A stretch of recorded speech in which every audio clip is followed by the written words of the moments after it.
Hello guys, and then welcome to another tutorial video. Okay, so in this video we'll be treating magnetic circuits, right? So we'll be taking into consideration the main formulas you need to know. Okay, there are some formulas you need to know, and then there are others you will need to derive them from the already known formulas. Okay, that's how magnetic circuits are. They are a bit confusing. Okay, I won't say complicated but confusing, but once you get hold of them, you are good to go. Okay, right. So in case you are new to this channel, I would urge you to subscribe and then hit on the bell icon so that you don't miss out on any uploaded video. Kindly like the video, share to your friends or colleagues who might need this video, and then in case you have any questions regarding this video, just leave them in the comment section and then I will reply to them as soon as possible. Okay, right. So for magnetic circuits, okay, these are the main formulas you need to know. Okay, they are numbered. Okay, so from 1 to 7. Okay, right. So and then these are the notations. Okay, so B is what the flux density measured in Tesla. This the flux, okay, and then it's measured in what? Weber. Or WB, we have the cross-sectional area measured in meters squared. Magnetomotive force measured, the unit being A, that's F, and then what? We have the reluctance, and then what? Magnetic field intensity. Okay, magnetic field intensity, that's the unit, and then we have what? Mu O, that's what? 4 pi times 10 exponent minus 7 h on m. Okay, h over m, that's the unit. And then we have what? The relative permeability of magnetic material. Okay, mu r. Okay, and then these are the respective formulas. Okay, so as I stated earlier, you need to know these formulas. Okay, and then sometimes you need to derive some of these formulas from the already known formulas. Okay, right. So we have flux density to be equal to what? Q divided by what? A, that's what? The cross-sectional area. I have the what? Magnetomotive force being equal to what? Ni. Okay, the N is the number of coils. Okay, and the I is what? We have I to be current. Okay, and then we move on to what? S. Okay, equal to L and what? Mu O mu R. Okay, times the A, and then we have what? The H. Okay, that's the field intensity to be equal to what? The force divided by what? The length, and then we have the magnetic force equal to what? The S, reluctance multiplied by the angle over here. Okay, and then we have what? The B. Okay, flux density mu O multiplied by what? The H. Okay, the field intensity. And then now this is very important. Okay, so now this angle, okay, is similar to what? Your current. Okay, in terms of what? DC circuits. Okay, and then we have the F being similar to what? The V, that's the voltage, and then we have the S, that's the reluctance, being similar to what? The what? Resistance. Okay, right. So these are the formulas you need to know. Basically, these are the formulas, the 7 formulas, and the notations. Okay, the units are very, very important. Keep those units in mind. Okay, right. So one thing is that once you know the unit for the individual what? Parameters, you can derive the unit for what? The general what? Or specific what? Parameter. Okay, so let's say we have flux density. Okay, so in case you know the unit for Q and then A, you can just derive the what? Unit for what? Flux density. Okay, and that will be equal to what? The Tesla. Okay, right. And then keep this in mind. Okay, very, very important, this value. Okay, right. Now let's take a look at a specific example, and then we try to know how to go by what? Solving magnetic circuit questions. Okay, right. So we have what? A coil of 1500 turns is wound, okay, on a circular wooden former which has mean circumference of what? 30 centimeters, and a cross-sectional area of 4 centimeters squared, okay, area of 4 centimeters squared. You are told to calculate what the flux density, okay, so this is what we are looking at, okay, the flux density, which has this formula, okay. Again, note that you can derive other formulas from already, okay, or existing formulas, okay, keep that in mind. Okay, we have to calculate the flux density in the ring when the coil carries a current of what 0.4, okay, and then what the flux density in the ring in the Webers, okay, right. So this question is divided into two, okay.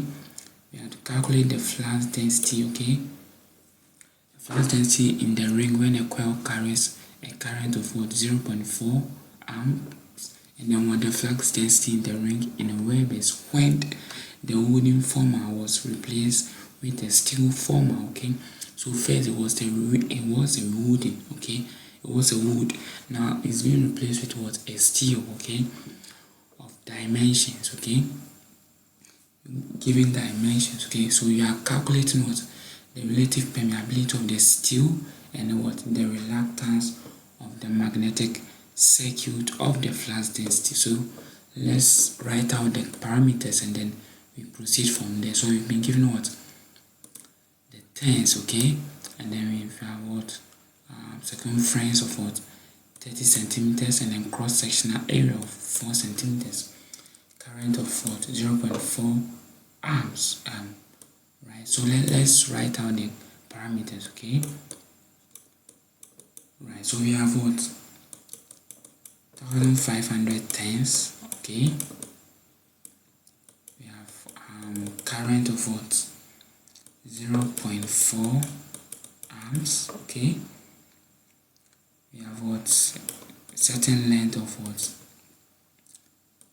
30 centimeters. So when you convert this to what? Meters, you end up with what? 0.4 meters, because centi is what? 10 exponent minus 2, okay. Then we have what? A cross-sectional area of what? 4 times 10 exponent what? Minus 4 meters. Again, alright, converted to what? Meters. Okay. Now, from here you can just calculate what? Our H, okay. We know that our H is what? We have to calculate the flux density, okay. The flux density is what? The Q on A, okay. But you can work your way backwards, okay. That's why from the initially I stated that you need some formulas in order to end up with other formulas, and then those formulas will end in the final solution, okay. But this is, we know what we have to calculate what the flux density, which is what? Q on A, but we've been given parameters of what? F and L, so we can use what? H, okay, to calculate for what? F, which is Ni, okay, because we've been given what? Ni. Okay, when you calculate Ni, you end up with what? F, and then we divide that by what? L, and then end up with what? H, and then we proceed from there, okay. Right. So let's dive right into that. Okay, so we know that what? H, okay, is equal to what? F on what?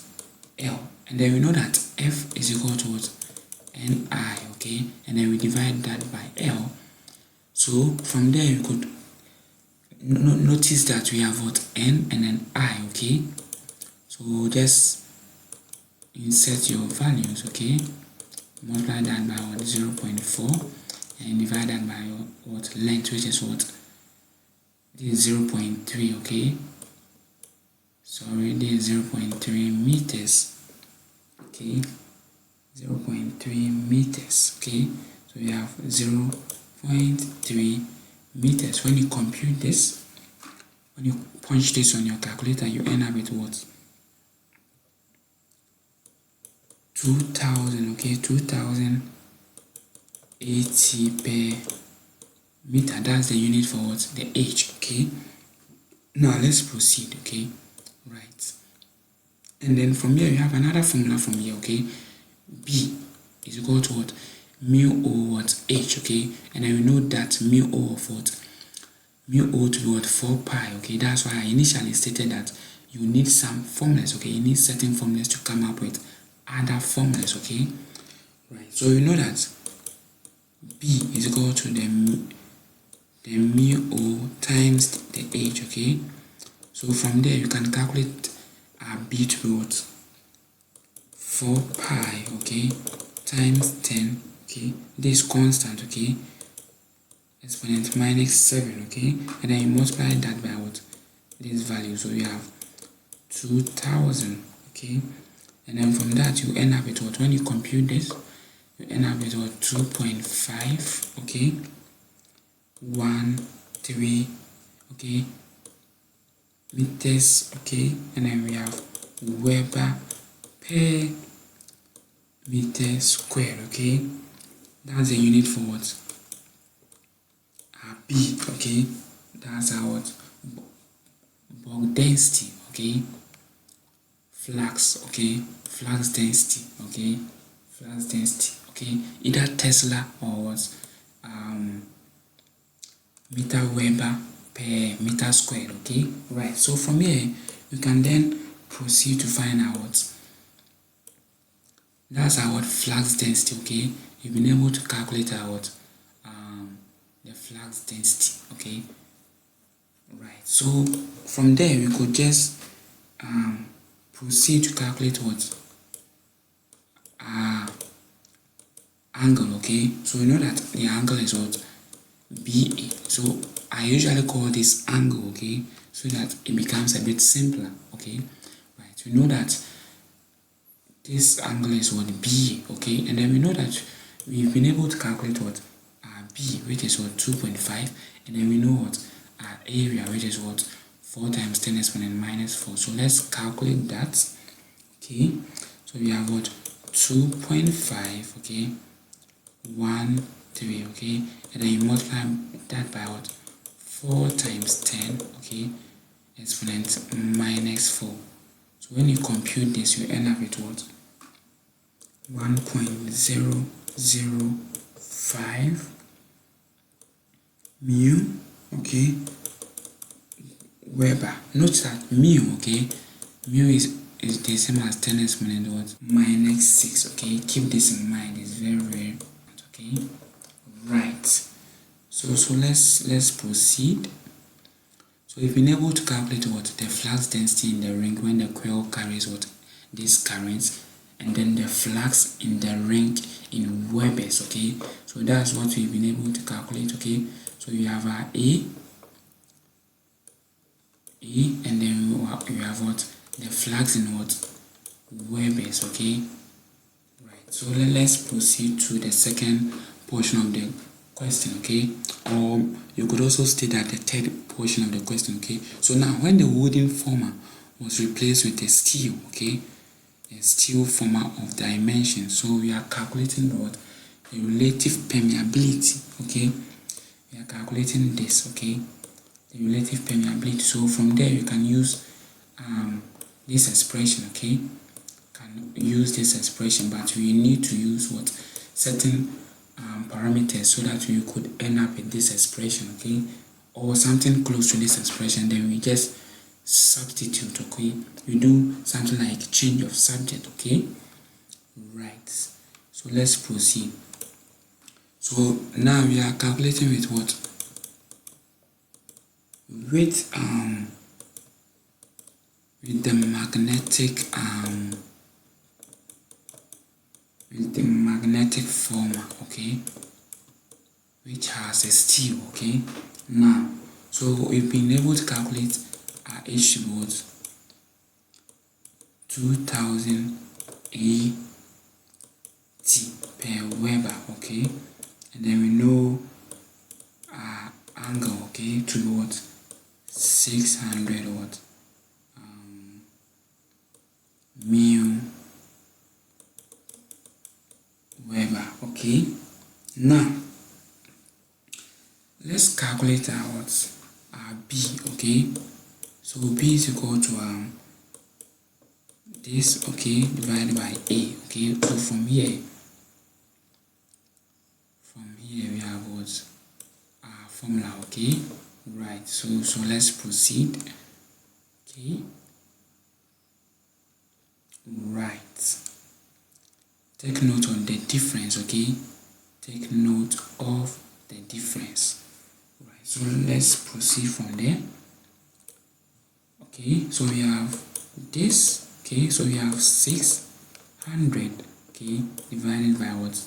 A cross-sectional area, okay, which is 4 times 10 exponent minus 6. So since we want the exact values, we just multiply this by what? Minus 6. That's why I stated that you should take this, keep this in mind. Okay, this is what equal to that. Okay, right, so we have this value. Okay, keep that in mind, very, very important. Okay, right, that's 600. Okay, 600. Okay, right, now, so when you punch this, you end up with what? 1 point, okay, 1.5 Weber per what? Meter squared. Okay, 1.5 Weber per meter squared. Right, so let's proceed from there. Now we can now calculate what? Our relative permeability. Okay, so our relative permeability could be derived from this formula. Okay, and then what? We have H. This means that B, okay, the flux density is equal to what? When you multiply that throughout, we have the relative density multiplied by that, and then we have H. Okay, that's why I initially stated that you can derive other formulas from different formulas. Okay, right, so let's do a simple calculation. Okay, so we have B being equal to what? 1.5 as calculated from here. Then we divide that by what? Mu W, okay, which is 4 pi, okay, times 10 exponent minus 7, and then multiply that by what? Our H, which is what? 2000, okay, 2000, okay. So when you compute this, you end up with what? 597, okay. That's the value for our relative permeability, 597. Okay, so after this we are not done. We have to calculate what and then what? The reluctance. Okay, so we've been able to calculate the relative permeability. We are here to calculate what? The reluctance. Okay, this by using that formula. Okay, that's our reluctance. Okay, with that formula. Okay, so let's proceed from there. Okay, so we have what? We know that F, okay, is equal to this. Okay, and then we can also derive this from what?